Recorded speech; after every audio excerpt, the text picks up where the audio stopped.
Donc c'est un audio disponible généré par IA et qui parle Wolof, quoi. Donc la personne qui ne sait pas lire peut se baser sur l'audio.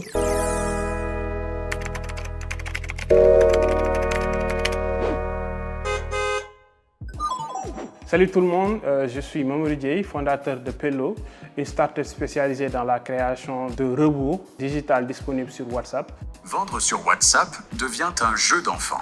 Le client envoie un simple « Salut » et tout démarre. L'idée, c'est de vulgariser tous les outils digitaux à travers WhatsApp. Bon, le constat est simple.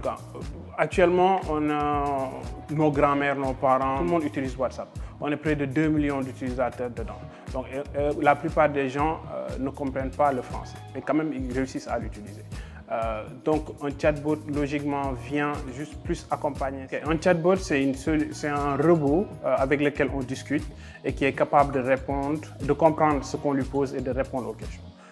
Par exemple, tout le monde a déjà vu ChatGPT, comment il fonctionne. L'idée est sortie d'une frustration que j'ai vécue pendant que je passais mon examen du code de la route. J'ai eu la chance de partager la classe avec des futurs chauffeurs de camions, des futurs chauffeurs de taxi qui ne savaient pas lire et écrire. Mais c'était un vrai wake-up call pour moi. Je me suis dit, OK, le code de la route n'est pas du tout adapté à leur niveau de formation ou bien d'éducation. C'est là qu'est venue l'idée de lancer Pelloka. Dès que l'utilisateur écrit bonjour, le chatbot répond directement avec une image et les différentes options disponibles. Je me suis dit, bon, ces gens-là, c'est sûr qu'ils utilisent WhatsApp.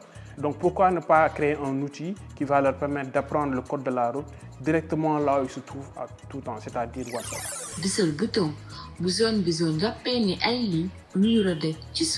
Voilà, donc c'est une personne qui ne sait pas lire, il peut écouter l'audio, voir l'image et répondre directement en se basant sur les couleurs.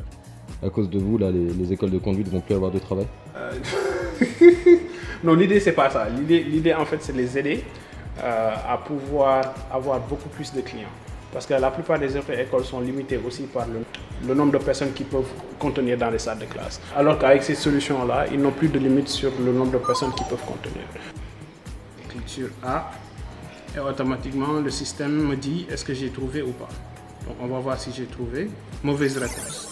La plupart des solutions digitales qui sont conçues sont conçues, mais en ne prenant pas en considération une certaine partie de la population. Par exemple, les personnes qui ont des difficultés à lire ou bien qui n'ont pas vraiment appris la langue française. Donc la plupart de ces personnes-là sont plus ou moins délaissées. Et l'avantage de l'IA, c'est que ça va permettre de pouvoir incorporer ces gens-là très vite et très rapidement.